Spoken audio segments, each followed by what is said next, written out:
Welcome to the Books Between Friends podcast. 3 lifelong friends, one shared obsession. Books. From epic fantasy to page-turning thrillers. We dive into the stories we love And the ones we just can't stop talking about. So take a seat, Grab a drink, and get cozy.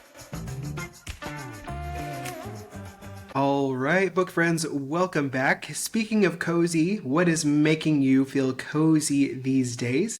I'll start us off here. So for me, just this time of year is making me feel cozy. I'm loving seeing all of the Thanksgiving stuff out, and as we're recording this, Thanksgiving is next week, and getting back into a teacher schedule. Like all the kids are excited for Thanksgiving break, and that means I'm excited for Thanksgiving break. and then we come back from Thanksgiving break, and then we have 3 weeks, and then we're off for Christmas and New Year's. And so it's just like this time of year, especially from a teacher, like we get to feel like a kid again, you know? Yeah. And it truly does keep you young, even though, you know, I don't consider myself old by any means. You know, toss. As you shouldn't. Right? Yeah. Yeah. But no, it feels, you know, like you would as a kid when you're in school and all these breaks are coming up and you're so excited. Yeah. That's what I'm feeling right now. And it's keeping me cozy. That's awesome. You know, I don't know that I've ever looked forward to Thanksgiving itself. I've always looked forward to the break, of course, like as a kid and as an educator as well. But Thanksgiving itself, I'm like, whatever. I don't know. To me, it's not my favorite. My favorite is always Christmas. So to me, that's just more of like a stepping stone. And I know that's terrible to say because some people love Thanksgiving and they love their food and they love everything about it. But to me, I'm just like, let's get closer to Christmas. Yeah. Thanksgiving See, is I'm not holiday. opposite. I prefer Thanksgiving over Christmas myself, just because for me, I'm like, Christmas, there's the pressure to get gifts for everybody. It's expensive. And then I don't personally believe in Christmas. So it's just whatever. Yeah. And then for Thanksgiving, I'm like, I like the food. That's fine. I like getting together and you know, doing all that and minus the pressure of the gift giving. So that's why I like it more. I can totally see that.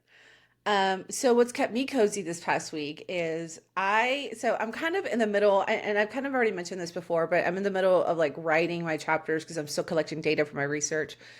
So my evenings are not super busy right now, which I am taking full advantage of, you guys. As soon as I get home, I take care of Baxter, I go take a shower, I eat. Sometimes I don't eat, but you know, then I'll go straight to my couch, my reading chair in my room, and I just sit there for hours and I read. And sometimes I'm like, holy shit, y'all, it's almost midnight and I have to work tomorrow. But I have been binge reading a bunch of books. I think I already read Blood of Hercules, Bonds of Hercules, and now I'm tandem reading book 8 and 8.5 of Zodiac Academy. So it's just been a lot of reading these past few days, and I have been loving it. And it's just been hard in the mornings to get up because I'm like, God, I have to go to work and then I can come back and read. I have to go do that first. Rude. I know. Right? What about you, Steph?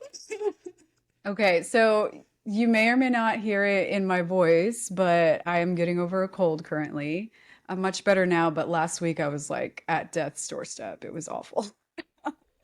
But so I was home from work 3 days in a row, I think. And what was keeping me cozy, you guys, honestly, at one point in time, I would have been judging myself, but judge away if you want to. A Kindle pillow is such a game changer. Yeah. I literally spent that whole time laid flat on the couch with my Kindle and my Kindle pillow sitting on my stomach, angled at my face, and with my little page turner remote clicker. There's no judgment it. here at That was all. the only thing keeping me cozy, you guys. So yeah, get yourself a Kindle pillow. Oh my gosh. I'm What so a glad you great brought that setup. up too. I know. It's so great. So the tandem read is book 8 and book 8.5 of Zodiac Academy, right? Because they're all happening at the same time.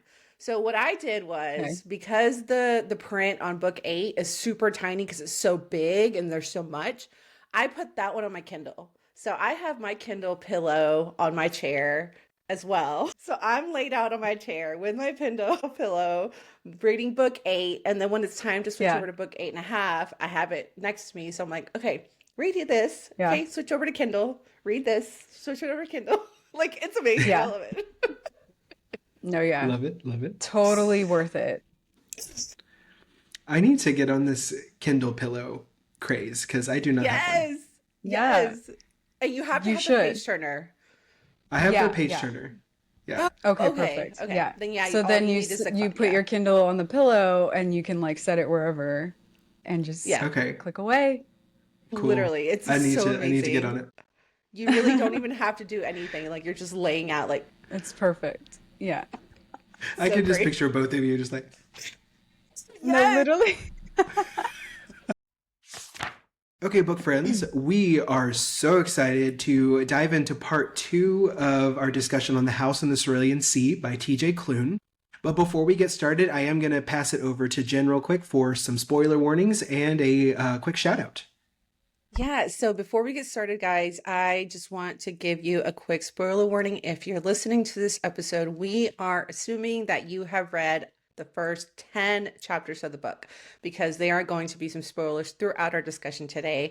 And if you haven't had a chance to read all 10 chapters, please go back and then come join us in the discussion. But before we do all that, I really wanted to give a quick shout out to one of our new book friends. So one of the things that we have all been enjoying have been the discussions that you guys have been having with us on our social medias.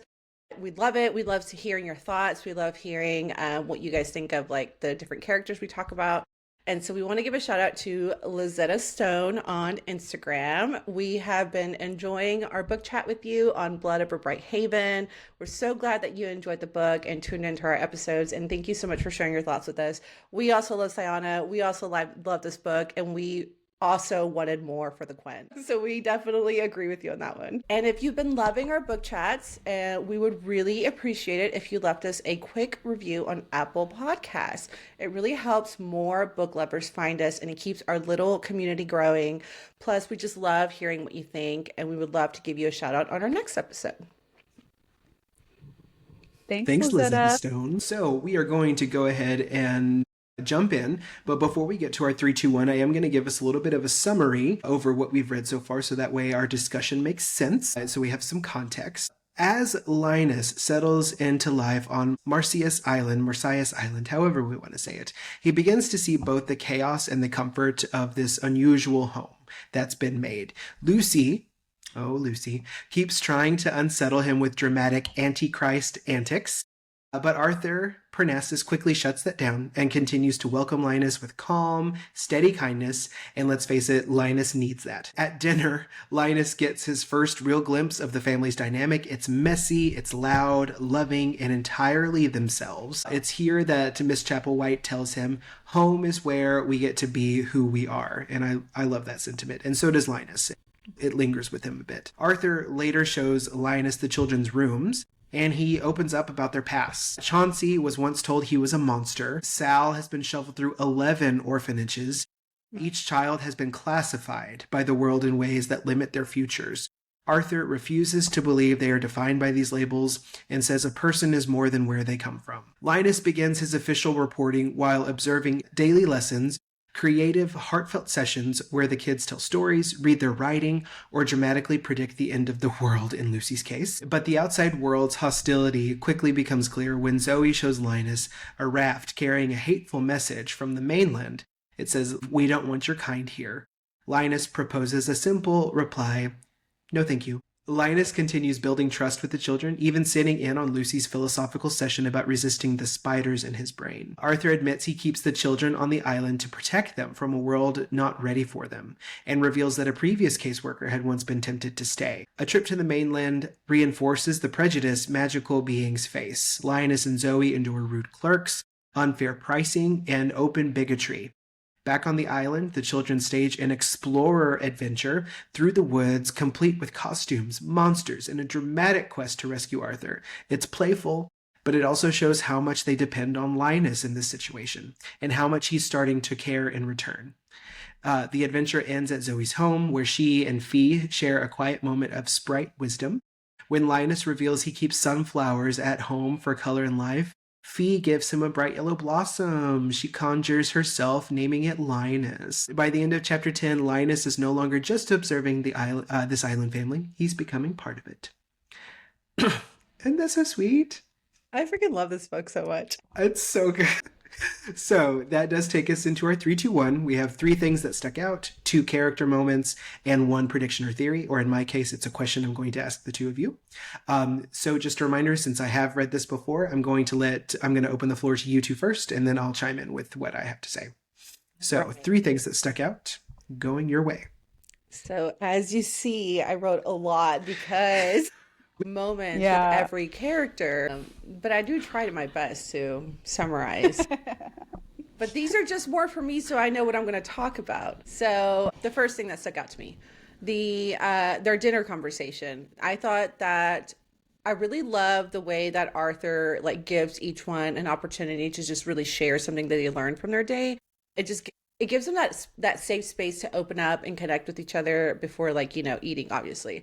And there's research that says that people who do that, do have happier and safe homes. And so I love that he's doing that for them. And it's not something that the kids are like, oh, do we have to do this? They love it. Yeah. They get to share something. And it's just so I just loved that chapter. I loved what every single one of them shared. And it just really, speaks on how much they're growing as well. And I love that they made Linus share as well, because it's no, Linus, you have to also share. And so it was just a really great moment. Yeah, that was really cute to see what everybody was talking about and what made their day special or whatever. So, and it's nice to see that they have I guess they feel safe enough in this place to be able to share what they're growing, what they're interested in, and what they're doing. And everybody seems to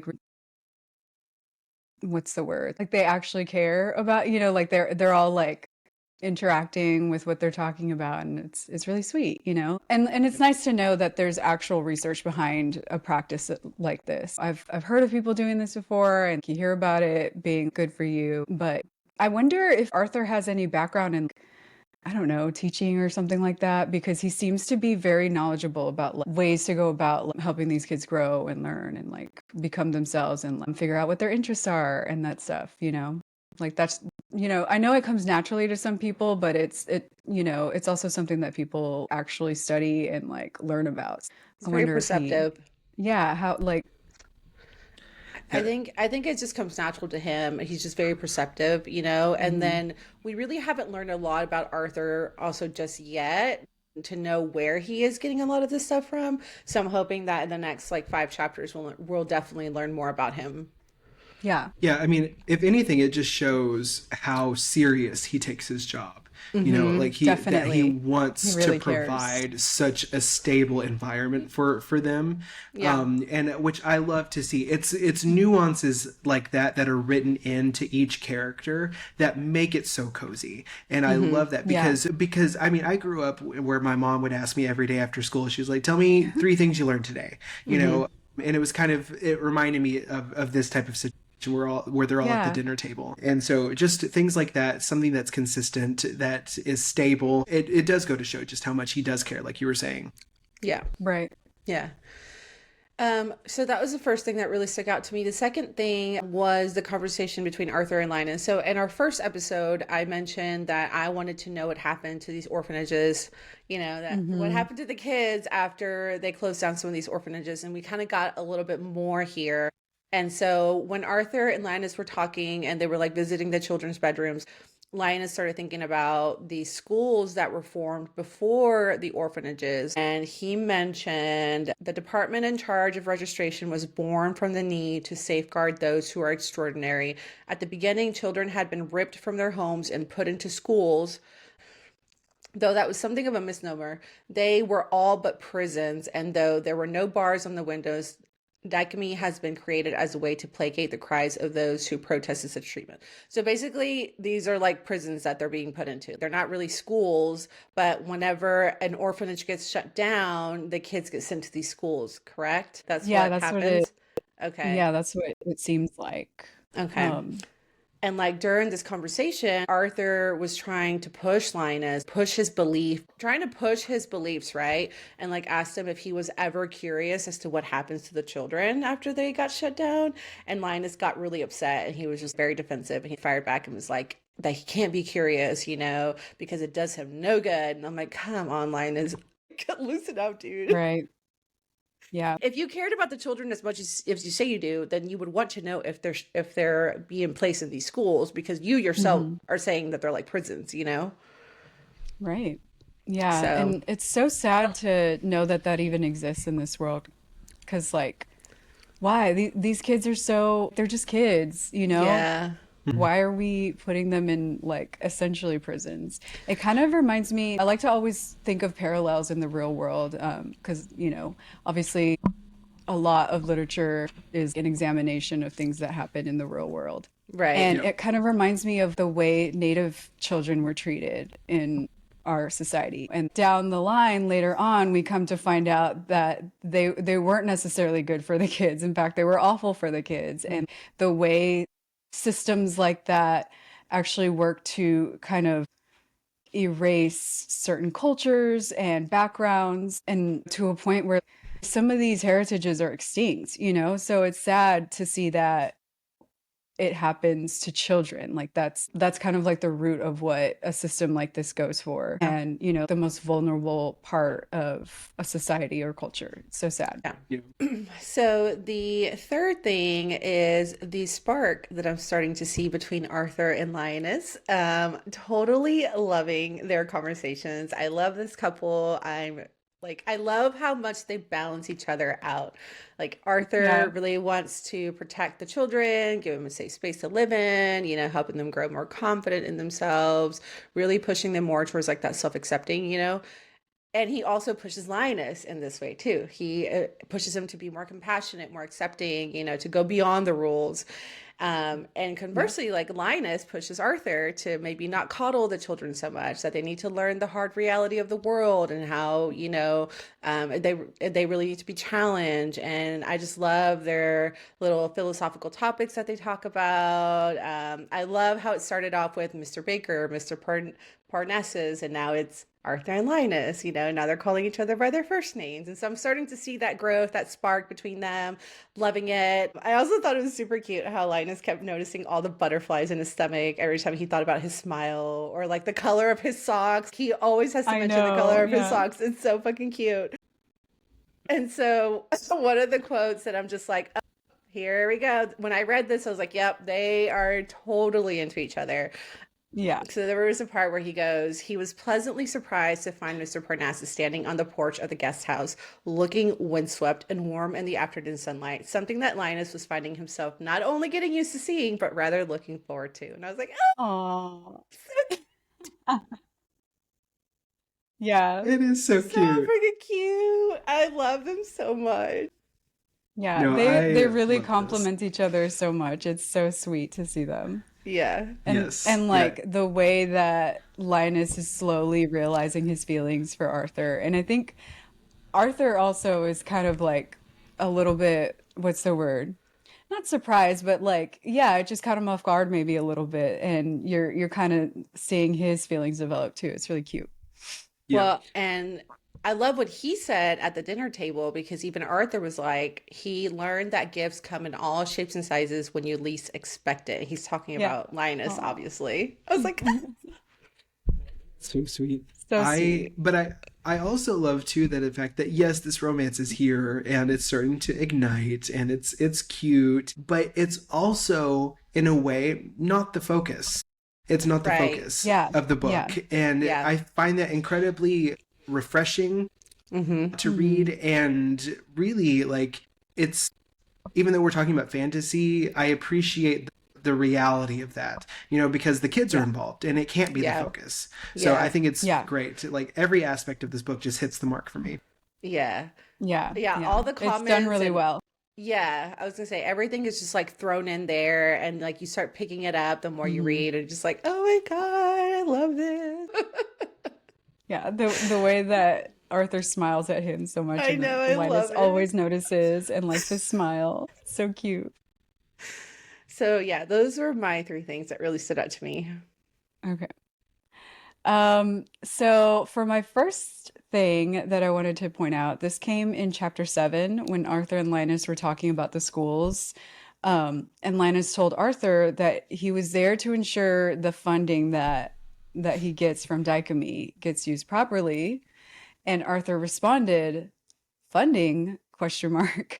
I didn't expect you to have a sense of humor. How delightful." So apparently, Linus knows that there's some sort of budget that, gets distributed to this orphanage for some reason. And he assumes that it's to help Arthur run the orphanage. But, it's clear from this interaction and this part of the conversation that Arthur doesn't see any part of that money. And so,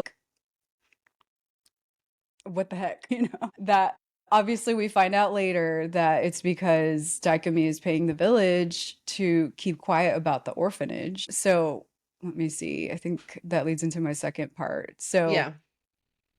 also during that same conversation, Linus asks Arthur why they don't leave the island. So he noticed that the bus that they have outside, there's like plants and weeds kind of growing up around it. So it obviously hasn't been moved in a while. So he asked Arthur about that. And Arthur told him that it's basically because they're not welcome in town. The townspeople don't want them there. And so Arthur doesn't want to like basically expose the kids to like their hatred and the way that they act towards them. And then he tells Linus, the government pays the people of the village for their silence as to the existence of this place. And Linus didn't realize that. Again, from my first point, he thought that that money was to help Arthur run the orphanage, but he doesn't get any financial help from Dicamy. It's so that the villagers can keep quiet about the orphanage. And my point here is, okay, I understand that the kids at this orphanage are particularly special, or I don't know, I guess I don't want to use the word dangerous, but that seems to be what's implied about these kids.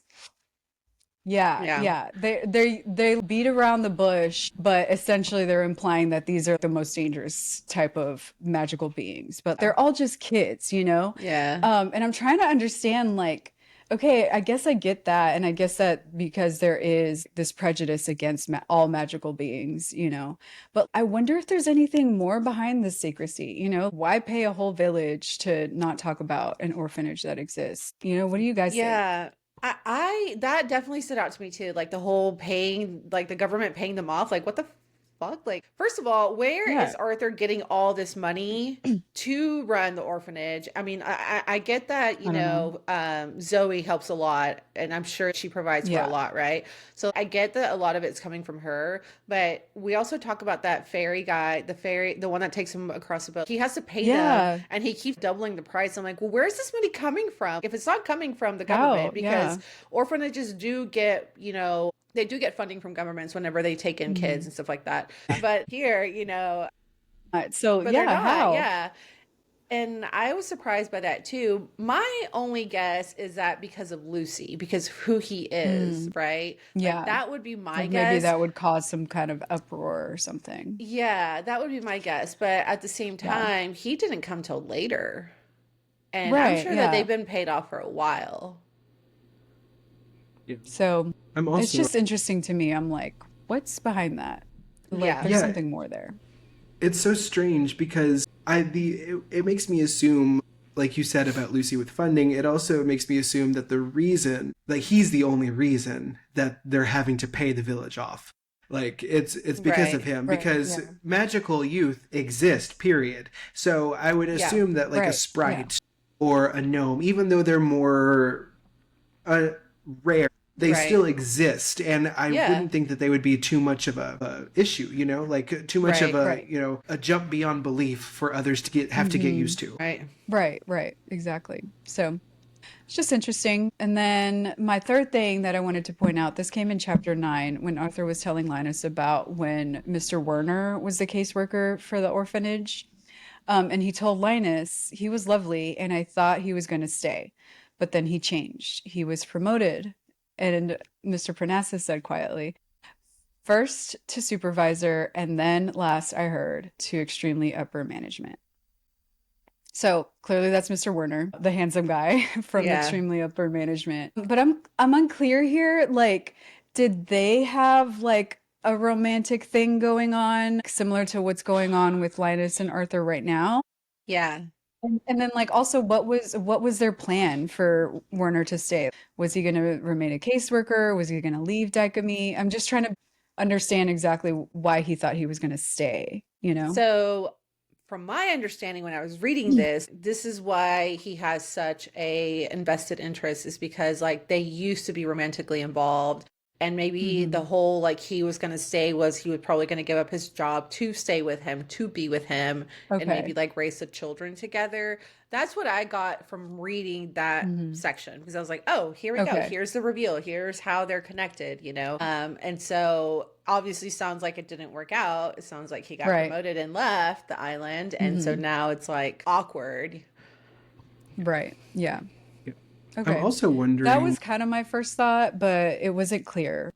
That was all we really got about it, you know, in that conversation. Yeah. Sorry, what were you gonna say?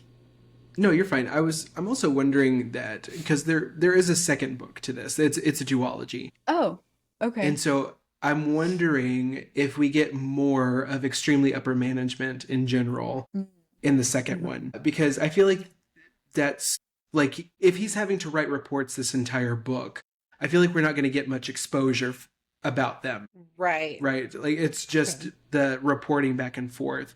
So I'm wondering if that might be more of the second book. I haven't read that one yet, so I don't know. So somebody commented on our like one of our posts, and they said that it's Arthur's story and it's more like a prequel. Oh, interesting. Okay. Yeah. So, but you still have to read it second. So they told me, that the second book is more of a prequel that you read after because it's Arthur's story. And so I'm really excited to read that one next. So, I mean, I'm adding it to the pile. I don't know when I'll get around to it, but I'm adding it to the pile. Add it to the pile. Yeah. Add it to the endless One day. TV. But I can't buy it because Stephanie and I came to an agreement that we're not buying any more books until 2026. So we're holding each other accountable. Wait, yes. We have bought Put it way on too Libby. many books. It's too many. I don't have a Libby account. But if it's on KU, I'll read it on KU. Yeah. So there we go. That's what I'm doing too. Libby and KU.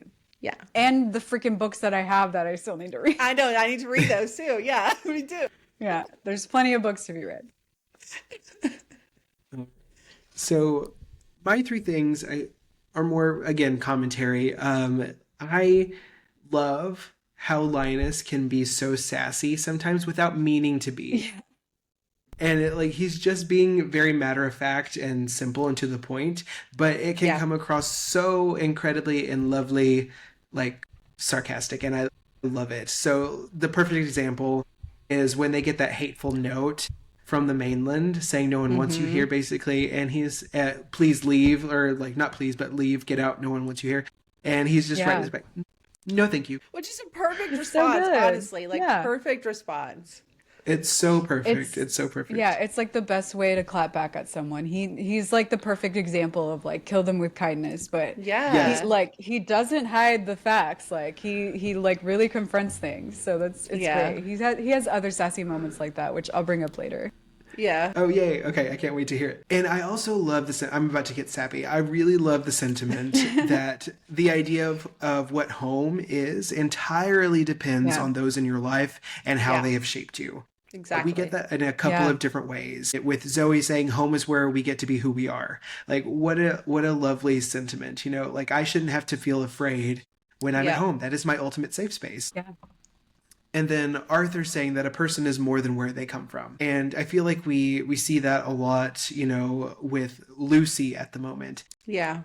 And so, you know, a person is more than where they come from, combined with the sentiment of just home and what it is. It's reasons like this that make it even more cozy because you just feel warm as you read it. Like that's how it should be. Yeah. Right. And why can't it be that way all the time? Yeah. Because people suck. Finally, right. Exactly. Yes. That's That's exactly what. You nailed it. Sorry. Oh gosh. No, I love you're absolutely true. So, and then my third thing is Linus seems to be coming around to life on the island, especially with the kids. And I love just seeing his demeanor change. Fee seems to be an important piece in this puzzle because, Linus was able to get her on her side, by talking about a flower, and that he has some yellow flowers at home. And then she gives him one entirely new species that she calls Linus. And so that's just an incredibly important moment, I feel like, to the other kids, because I feel like they look up to her and she's like that dominant. If she says it's okay, then now it's time for us to make our outreach to him. Really? You think Fee's the person they look up to? I do, just because I think to even them, she's still kind of mysterious. Yeah. And so it's that natural kind of allure. I always thought, like, I at can least see just that. reading, I thought it was Talia for some reason. She's definitely the more like outgoing and like, Outspoken one. outspoken. Yeah. But I see what you're saying, Ethan. She's kind of like mysterious. She also like only seems to really speak when necessary. Talia is just always talking, Yeah. And so that air of mystery and like that quiet demeanor to her, I think maybe even stirs some like respect from the other kids. Yeah, and she just seems more mature than the others. Yeah. Which Yeah, I think she they kind of is. gravitate towards as well, because she's that intermediary between them and the adults. Mm-hmm. Yeah. Okay. Yeah, I can see that. But yeah, Well, no, those were my three things. I just didn't think of Fee that way. Like, you really don't get a lot from her. I really You thought don't. Yeah. more of like Talia, Yeah. Because she's a chatterbox. Yeah. Yeah, she is. Like, I I love loved- her. I love Yeah, her I too. loved when they went on their little adventure and it was so cute. She like grabbed Linus's hand and like she was like, "I'm round two, we're both round." Like I know, I love that. At the It dinner was so table, whenever he cute. didn't want to eat his salad, she's like, "Are you sure that's all you're gonna eat? Like, is that enough for you?" Love Calling her. him out without meaning She's to call him out, hilarious. Yeah, Yeah, basically. And she doesn't want to hurt him. Like, she's just like, "Wait, we can both Yeah. be round. Like, it's cool." No, but it's Yeah, let's be endearing. Like round together. she's not trying to like put him down. She's just like, "I'm round two. Like we're both round." Yeah. And I love just It's so picturing her with funny. with her beard. Like she has like a little Yeah. beard. It's so cute. Gosh. All right. So those were our three things that stuck out to us. Now we're going to transition into two character moments, and I feel like we're about to get into the cozy feels here. Yeah. Oh yeah. Okay, so for me, Lucy is cracking me up, you guys. He is so Oh my God. hilarious. Like, he had so many funny moments. I literally had to Yeah. pick just some of my top ones because he had so many.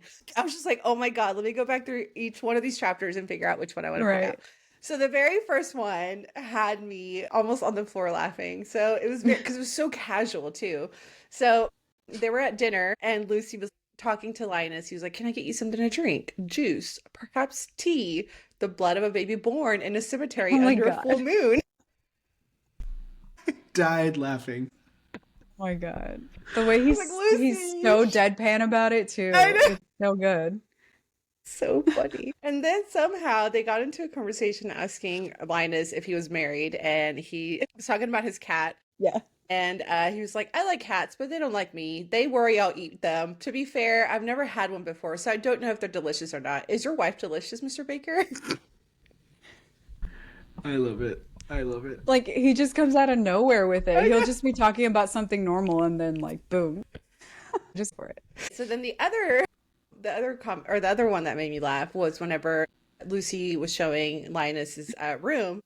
He was talking about how bare, or just like there wasn't a lot of decoration in there.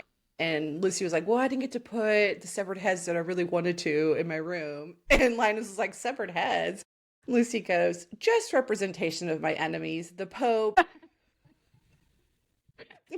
evangelicals who attend mega churches, like normal people have." I Normal. love this. And each time I picture him delivering a line like this, I just picture him like looking down at first and then he like starts talking like this and then he like turns, right, Mr. Baker? Just to give him a hard time, Oh my I you know, know. and like instill that extra bit of fear into him. Okay, and then the Crazy. last one, I promise is the last one. So the last one was when they were on their adventure and, Lucy turns to Linus, and these are all towards Linus, which is hilarious. And Lucy turns to Yeah. Linus and tells him, I'm really glad you're here. And Linus is like, that's so sweet. And he goes, if the cannonballs start chasing after us, they'll see you first. We're little, Yeah. and you've got all that meat on your bones, so it'll give us time to get away. Your forthcoming sacrifice is appreciated. I was cackling at this one. Oh my God. I was cackling. I was just like, Baxter, I'm so sorry because I scared him with how loud I laughed. Okay, so that was Lucy, y'all. Love it. Yeah. The second character, which I feel like each episode I'm going to talk about just him in general, just because like I love his growth, is Linus. And I mentioned this earlier. I love how the chapter started off with Linus calling Arthur Mr. Parnassus, and he was like very much like, you're going to call me Mr. Baker whenever they were talking, right? Yeah. And I was just like, oh, chill, dude. It's okay. Like, Yeah. it'll be okay. But I really kind of started seeing his growth first with the beach and Zoe whenever he did the note that you mentioned, Ethan, with the whole like, no, thank you, like really standing up for the children. And then I loved how he stood up for them at the post office. Like he was mailing his report or whatever, and the guy at the post office was talking shit about the kids, calling them evil and stuff, like whatever. And I love when he stood up for them and he said, I'm not here for your opinion, sir. I'm here to mail out that envelope. That's all that's required of you. I'm like, hell yeah. Dang. Like, shut Yeah. up. Like, I hated the post office guy for saying that. But I'm Such a like, good for jerk. you. Like, good for you, Linus. Like, I loved it. And then the definite turning point for me was the journey they went on, like like him dressing up with the children, like going after them, and just really being there for Talia and Lucy whenever they were scared, even though they were trying to Lucy was trying to show off that he wasn't scared, but he really was after Arthur disappeared, So to me, that was their turning point, and I'm just starting to see all the pieces start to fall together with V, with Sal. Like I love it, like love it so much. Yeah. Yeah. It's like, despite his insistence to maintain his professionalism and all of that stuff, it's like, I mean, he just can't resist falling in love with these kids and Right. caring for them. And, they're also starting to really care for him. And they were excited to have him on their little adventure together. And like, I mentioned earlier that Talia was holding his hand and it was so cute. So yeah, it's nice to see, like, despite everything, you just can't help but fall in love with these kids. Yeah. Yes. No, Yeah. absolutely. I'm so glad you mentioned Linus and his growth, because there's a moment that you mentioned that I really love where he does stick up for the kids at the post office. And what's heartwarming about that and what makes it cozy is because he says he loves kids. Like he does this for the kids. He wants to protect Yeah. them and make sure that they're okay. But we read a lot of stories where the characters, may not have the best of intentions. And so they say something, but they don't really mean it. But Right. we know with this action right here that he means what he says. And that makes you feel good. Like, oh, thank you. A Yeah. character that I can really, trust and believe in Yeah. right here. And so Yeah. I love that. Totally. I love him. I know. I love him so much. He's just a good guy. He's just a He good is. person. And we even said that like in our first episode, like we knew he was a Yeah. good person. Off the He bat. was just so like he's just such a stickler to the rules. Like it's really hard for him to see past that sometimes. And so like I'm starting to really see how he's looking past it and how much he's letting the children get into his heart. And it's just like so heartwarming to see. I'm just like, yes. So both of my character moments that I wanted to point out are about Linus. So my first one was his first report to Dicamy. We already mentioned that he's got several sassy moments throughout, and then this one I found was like really great to see, because like not only is he very serious about the job that he's there to do, he also does truly care about these kids. he really does have their best interest at heart. And you can see that in the report that he sends to them. You know, I didn't want to quote the whole report because it's basically the whole chapter. But Yeah. in chapter 8, you get to read his report, and it's several pages of the chapter, but some of the highlights, I probably won't write everything that I had in my notes here, but the first one is at the beginning when he basically calls them out for their lack of information that they gave to him I and love how that. it was dangerous to do that. So the first quote that I wanted to mention, it says, "It should be noted that the files given to me for this assignment are woefully inadequate, leaving out pertinent facts that I believe could have prepared me for what this investigation will entail. Either parts of the Yes. files are missing or they have been redacted. If it's the former, then this is a serious breach of conduct. If it's the latter, my temporary classification level should have negated that." And I'm just like straight to the point. He's like, you know, not beating around the bush here and, you know, calling them out for their crap. And then let's see, talking about like the kids' rooms. Um, and then about Zoe, this part was interesting. So he had, I guess, kind of like a serious reaction when he found out that Zoe was a sprite. And we didn't really necessarily know why, but we find out a little bit more in what he writes in his report here. It says, "It should be noted that in addition to the children, there is an island sprite called Zoe Chapelwhite. The fact that I was not made aware of her presence until arrival is most unusual. Sprites, as I'm sure you're aware, are highly territorial. I came to an island that is ostensibly hers without an invitation directly from her. It would have been well within her rights to deny me entrance, or worse. This suggests that either Dakami wasn't aware of her or didn't feel the need to make me aware of her existence." Again, calling them out on their shit. And I just Yeah. love how sassy, even though it's people above him, he doesn't care. He's going to get right to the point with them. Yeah. And then he gets to basically the lack of information again, but this time about Mr. Parnassus. So he says, "Which brings me to Mr. Parnassus. His file consists of a single page that told me nothing of the master of Marsyas Orphanage. This certainly will not do. I know that I can always ask him to tell me about himself." And this part was funny to me. "But I would prefer to read about him instead of engaging in conversation. Yeah. I'm here to observe and report. The fact that I must become a conversationalist, in addition to my current duties, is vexing." Oh That my is so God. great. That was funny. What a So- read. Yeah, That was like really the funny. whole thing was like, and there's more. So, like the whole thing, he was just reading them down about Yeah. how unprepared he was and the lack of information that they gave him. It was just not acceptable, and he called them out for it. So I love that about him. As he should have. And he's Totally. doing exactly what they asked, right? Like he's giving a very Exactly. thorough and detailed report. Straightforward. Here Yeah. you go. Yeah. You did Um, not prepare me. At all, yeah. Yeah. And then my second character moment that I wanted to talk about came in chapter 10.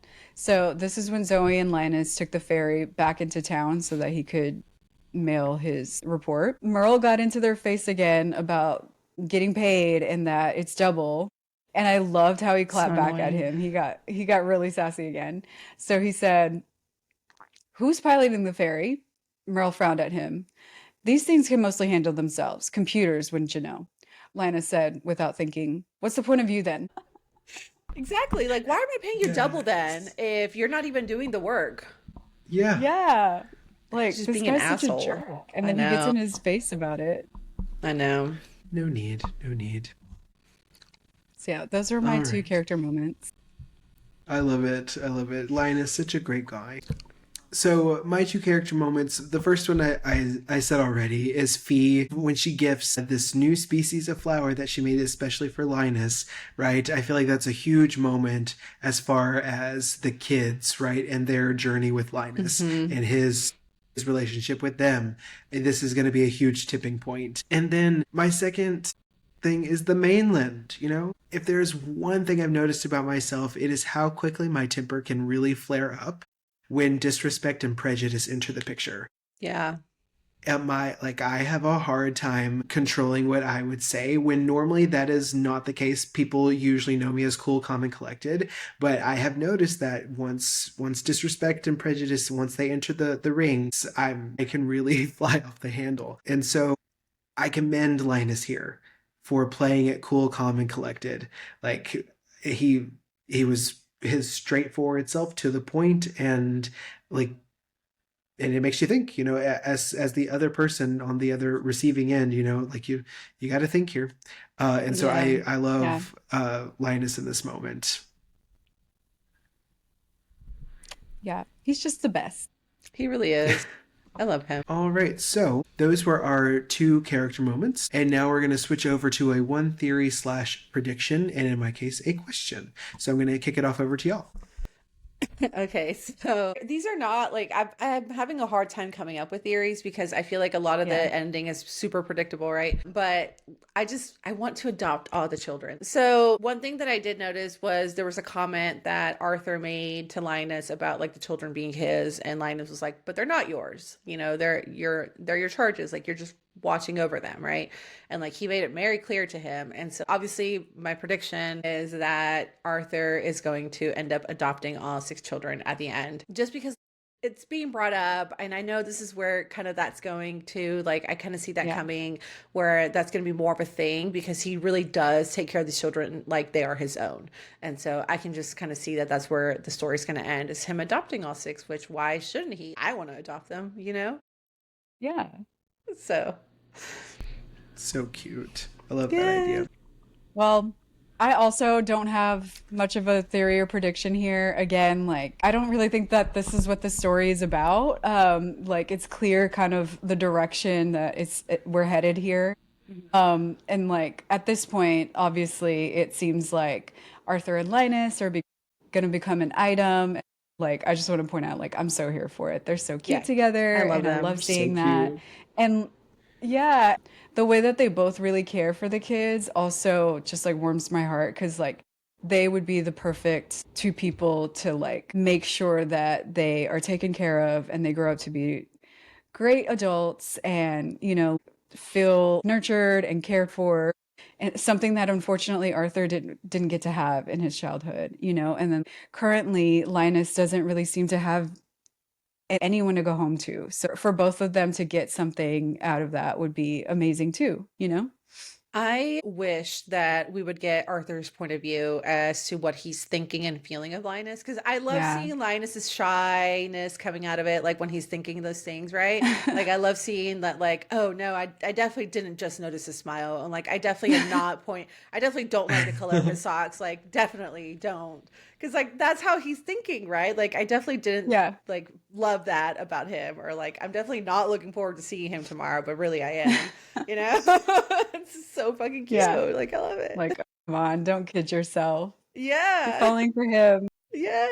I would love it from his point of view. That would be such, like, you remember when Twilight and the story with Edward's point of view came out, and it was so huge. Like, I feel like that would be just as fun Yeah. as that idea. Yeah. Sorry. So what I want to ask is, do you think the people in the mainland will come into play? And if so, what do you think that will look like? There's definite foreshadowing on the kids visiting the village or whatever, because Linus kind of brought it up and Arthur was so against it. We Yeah. kind of talked about Linus's like turning point, which was the expedition journey or whatever, exploration journey. So I think that maybe that will be a turning point for Arthur, is not being so coddly. Is that a word? Yeah. It is now. We just made it a Okay. word. We sure did. Yeah, no, I also think like, I mean, they're part of this community whether they like it or not, Right. and like who else is going using the ferry? So like that's keeping Merle employed, like Yeah. you can't ignore a whole entire part of your communities. They're going to have to, whether they like it or not, figure out a way to live like neighbors and like help each other out, and like they just can't ignore it. So Right. I think it has to happen whether or not Arthur is ready for it. Like the kids are going to have to get ready for the real world. Like eventually they're going to have to grow out of the orphanage and go out into the real world. they're gonna have to get ready for that. And as far as like what we think it's going to look like, I don't know. I mean, I don't want to say it's going to be a disaster because I want to be more optimistic, which I'm usually not. So I'm choosing to be Yeah. optimistic because of this book. So I think Yeah. that it's going Aw. to go great. Oh, well, like now's the perfect time for them to get ready for when they can't be at the orphanage anymore. Yeah. Like they do Yeah. have caretakers, that can, ensure their safety and well-being. And, they should be escorting them out into the village and like taking them around so that, one, so that people can get used to them and see that they're truly just kids. And two, so that the kid, like, obviously there's not everybody's going to react well to that in the village if they do that. But like it'll be important for the kids to learn how to like deal with that because it's something they're going to have to deal with when they're no longer at the orphanage. That's what Linus is trying to get. That's the point Linus is trying to get across to Arthur. Like one day they're going to be Exactly. adults, Yeah. one day they're going to be gone. But then I also think that because I think that Arthur's going to adopt them, then they're going to be with him more long term anyway. So Arthur has to figure out how to live peacefully with them as Yeah. well. Yeah. It's just a part of parenting. You have to prepare them for adulthood, and it's not always going to be sunshine and daisies. Okay, book friends, that was the end of part 2 of our deep dive on The House in the Cerulean Sea by TJ Klune. Let's keep the discussion going. We are Books Between Friends pod on all platforms. We want to hear, what are some of your favorite moments from this cozy fantasy? There have been so many to talk about, so I want to hear what yours are. And thank you guys so much for interacting with us on our socials. We are loving the comments we're getting. We want more, please. All right. So things are heating up on Marsyas Island. In next week's episode, in part 3, we will dive into chapters 11 through 15 of The House in the Cerulean Sea, where hearts grow fonder, rules start bending, and Linus finally learns that maybe, just maybe, the world isn't as black and white as his reports make it seem. Grab your favorite cozy drink and join us as we talk found family, personal growth, and those moments that make the story pure magic.